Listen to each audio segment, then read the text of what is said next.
Hello, welcome back to Influence and Growth Mastery, the podcast that equips entrepreneurs with the tools, strategies, mindsets needed to navigate unpredictable waters of business. Basically, I'm going to help you with all things growing your audience and your clients through social media, AI, and podcasting. I'm your host, Tanya Gossage. And last week, we talked about building a resilient business culture. Today, we're going to talk about diving into actionable strategies for overcoming the challenges in your business. And we all face them. We talked about or we touched upon this a little bit last week, but today we're going to talk about how we respond that makes a difference. So let's go ahead and let's jump into it. Embracing the challenges as opportunities. You know, how we reframe from thinking about challenges.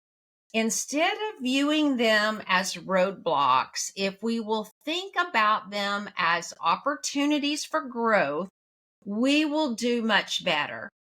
And again, we touched on that a little bit last week, but every challenge, I could talk about this in every live that I do.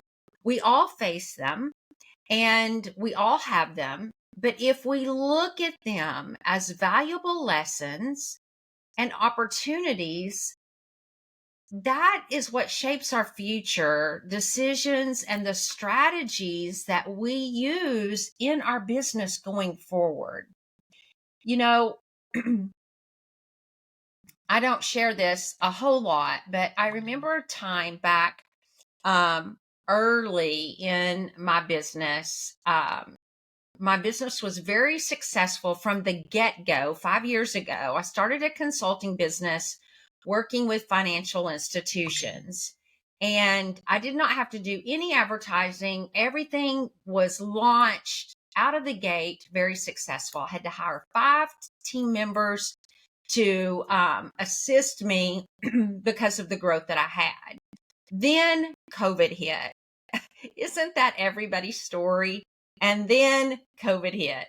March 19, 2020, I'll never forget it. I then, over those next few months, was faced with a significant financial challenge because I kept all 5 team members on.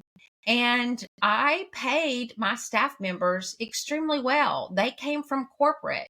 3 of them came from the same place that I worked. We all made great money. And, but instead of retreating, I decided to tackle it head on. I analyzed my expenses. I streamlined some things. I focused on increasing my revenue through some other strategies, but there were still some challenges, and I had to look into my own internal finances to assist. I had to use some credit cards. I had to I applied for the funding, and that wasn't very much, but I had to do that and I had to use it. And I'll have to say, gosh, I've got to turn this off. Somebody is demanding my attention right now. But it wasn't easy. It wasn't easy, but it taught me some invaluable lessons about resilience, about creativity, about strategic planning. And I'm a strategic planner anyway. And I knew about resilience because my entire corporate career was built upon goal setting and resilience and creativity and visualization and all of these things. But I have to tell you that challenges and setbacks, they are inevitable. They just are. But it's how we face those things that determine our successes. And, there are strategies that you can turn to help turn those obstacles into your greatest opportunities. And before we continue on, I want to tell you that if you are looking for strategies to overcome challenges that you're having in your business or your life today, and you want to thrive in your business, I encourage you to download my free ebook, From Setback to Comeback: Cultivating Resilience in Your Business. It is full of insights and tools that can help you navigate obstacles with confidence. There should be a link in the show notes to help you access that ebook. It's also out on my Substack site as well. So don't miss out. Let's talk about key problem solving techniques. There are some that can help you tackle challenges much more effectively.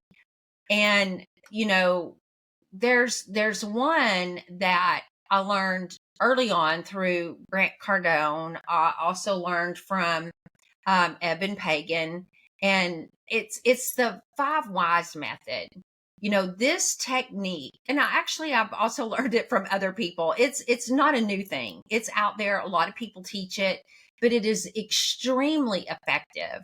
But this technique involves asking why 5 or more times until you get to the root cause of a problem. Some people will dance all around the root cause of why they're doing something or what the problem is. But the more you ask why, get your answer, but why? Okay, but why? It helps you move beyond surface level symptoms and address the real issue. The more you ask why, you will get to the root thing that is the problem, that is the challenge, that is the obstacle, that will then ultimately help you help yourself, or if you're coaching, help you help your client. One of the other things is brainstorming and collaboration. Don't try to solve every problem on your own. I've talked about this previously.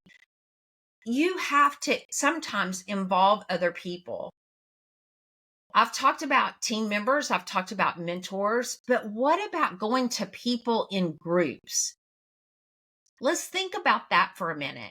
I have a problem today that has been coming up for about the last 5 to 7 days. I don't know what else to do to this. I'm at the point to where now I'm going to go to some peers that are in groups that manage groups, or people in groups that have had this problem before, but Facebook has been logging me out. I'm sorry, I'm doing this because I have I'm trying to get a migraine. Has been sending me this message every day. They're logging me out of my account every day, and they're sending me this message that they are identifying third-party activity on my account. And I have disattached all third-party tools from my Facebook account. I was using some, and I was using one every day, and I've used it for months. I have no idea why all of a sudden it's flagging it. And then I recently attached one from a new AI tool that I was using. It was a posting. It was a third-party posting tool that I was using for my business page. And, but all of a sudden I started getting this message. I've disattached them. I have no idea why I'm still getting this message. They're still logging me out. I don't know how to address it. Why is this still happening? And so I'm like, okay, I need to go to these billion-dollar earners to say that are very familiar with algorithms and such, to say, I'm not doing this anymore. Why are they still picking on me, if you will? Why is this still happening to me? Because they're telling me now they're going to shut my account down. I cannot afford for my Facebook account to be shut down. So anyway, go brainstorm and collaborate with other people until you get your resolution to your problem. And then do the SWOT analysis. This technique helps you evaluate your business's strengths, your business's weaknesses, their opportunities, and their threats. This, I can't tell you how important this is. It's so important. But it provides a comprehensive view of your current situation. You don't even have to do this in business. If you're struggling with a personal situation, do this with your own personal situation. What are your strengths? What are your weaknesses? What are your opportunities? What are the threats that are surrounding you about making certain decisions? Wow, that's gold, Tanya. That's gold. Mind mapping. This is another thing that you can do personally or professionally. So many people learn visually. Visual tools like mind maps, you can do it on paper. I started to get a piece of paper and draw you a map, but then I realized that this podcast is also audio. So if I do it, only those of you that watch this on YouTube would be able to see it. And those of you that are listening to it audibly would not be able to see my mind map. But I know you know what mind mapping is, but there's tools out there where you can click and drag, or you can draw it. I use this so much. I cannot tell you how valuable this is in my business. But people are visual learners. Not everybody, but a lot of people are visual learners. And this helps you organize your thoughts. It helps you identify connections between your ideas and helps develop creative solutions to complex problems. I have to sometimes close my eyes and visualize the things, the problems, the maps, so that I can see what it is. I used to manage somebody that would say, Tanya, you're asking me to look at something in my mind and I can't see it because I'm not a visual learner. I do get that as well. That was so hard for her. I get it. But when faced with major project delays, if you can use the 5 whys technique with yourself or with your team to identify root causes, why things turn out to be the way they are, it could be just lack of communication. For the reasons you missed deadlines, it could be the reasons for anything, but do that exercise to help you dive deep into. Excuse me, I started to say I'm about to yawn, but the yawn came before I could get it out. But by addressing these issues, you can prevent things from happening, or you can address things that have already happened. You can improve overall efficiencies, in your business if you begin to address 5 whys. Dig deep into people's problems. Dig deep into your problems to get to the root cause. It will help you so much. Build huge support networks. Another critical strategy for overcoming challenges is building that strong network. Whether it's your own Facebook group, whether it's your friends, your relatives, whatever a strong support network looks like to you, just know you do not have to do things alone. You are not in your business to do it alone. You are not living your life personally to do it alone. There are people out there that can provide you guidance. They can provide you encouragement. They can provide you different perspectives to help you see things differently so that you can make new decisions. Put different pieces to a puzzle that you need that might just be the very piece that you're looking for. Just recently, just this week,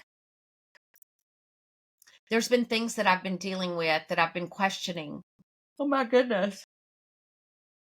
My apologies. All of a sudden, I've gotten tired. I know why. Because I ate something for lunch that I don't normally eat, and it was carbs.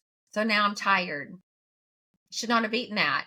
I ate more carbs than I ate my salad. I should have ate my salad before I ate the carbs, and maybe I would not be doing what I'm doing. My apologies. But what I was going to say is that I've been dealing with something that I was like, the little thing on my shoulder speaking to me. And then I heard a video, which was the very guidance and encouragement and the perspective that I needed to say, Tanya, you are on the right track. That was the support system, the support network that I needed, even though it was a video. It was saying to me, you are doing what you're supposed to be doing. You are speaking what you're supposed to be speaking. We have those little things that come against us sometimes. Those strongholds, those negative things, those setbacks that happen to us. Excuse me, that was a challenge. And I have a drink, my throat's getting dry. But those are the challenges that sometimes happen to us that we need a mentor, which is my next thing, mentorship, that we need sometimes when we face those challenges that can provide valuable insights to help us to avoid what could have been a pitfall for me, because I was thinking the path that I was going down was not the path that I needed to be going down, that I needed to change my trajectory, when in fact I needed to stay where I was heading and maybe add to where I was headed and not get off track. Does that make sense? Yes. So sometimes we need that mentorship or that peer support where we engage with other entrepreneurs who are on the very same journey that we are, or a similar journey than we are. We can get into those groups, those masterminds, networking events, and find like-minded people that we can communicate with to help us to ensure that we are looking at those setbacks as comebacks. I just told someone this morning, well, yesterday and this morning, that your setback is setting you up for a comeback. So don't look at it as things are failing. They're not failing. They are setting you up for exactly the place that God intends for you to go. That reroute that you didn't plan for is the very route that you need to take for your comeback. You need to knock that little thing off of your shoulder and say, oh, not today, Miss Challenge, Mr. Obstacle, not today. I have this goal in front of me. I have this path in front of me, and that's exactly where I'm headed. And I'm going to stay focused on that. And there may be challenges and setbacks and obstacles that come in my path, but they're only opportunities to get me set back on the train rail, to get me running back down the track that I need to be on. Resilience. Have resilience in your business. Have the resilience in yourself to know that those failures are not failures. They're opportunities to get you back on track. And if you have a team, foster a culture where your team feels empowered to help you, to share ideas, take initiatives, and they feel empowered to contribute to problem-solving efforts. I miss my team. I'd give anything if I had my team back. I miss them talking in my ear saying, what if? Let's do this. Let's do that. Because when I faced a major strategic decision in my business, I could turn to them. And now I have to turn to my network for advice if I need it. But diverse perspectives that I received helped me in situations from different angles and helped me make more informed decisions that I didn't have to make on my own. And I hope that you feel equipped, that you can reach out to people. It's not a weakness if you reach out to people. It's an opportunity. It's an opportunity. Resilience is never, ever, ever facing difficulties. It's all about facing them with courage, with creativity, with confidence, and it's staying focused on your goals and being willing to pivot when you have to. I had to pivot after COVID took place. I had to pivot when I had that financial difficulty. I had to reach into my own pocket. I had to put some things on a credit card that I didn't want to put. I had to learn from experiences. I still learn from experiences.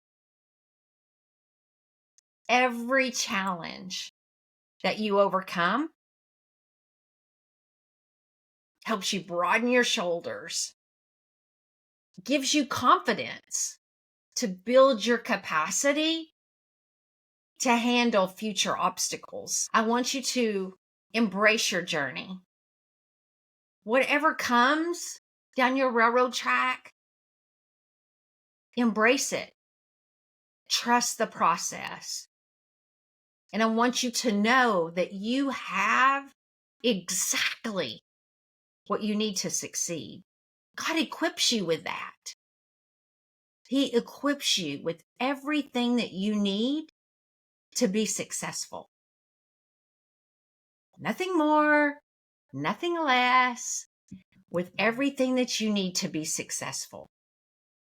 I want to thank you for joining me on today's episode. And remember, if you've not downloaded the ebook, do it. And I hope these strategies inspire you to face challenges head on and turn them into opportunities for growth. If you've not hit the subscribe button to this YouTube channel, do it right now. If you like this episode, thumbs up. Do that for me. And I'll see you next week. Bye.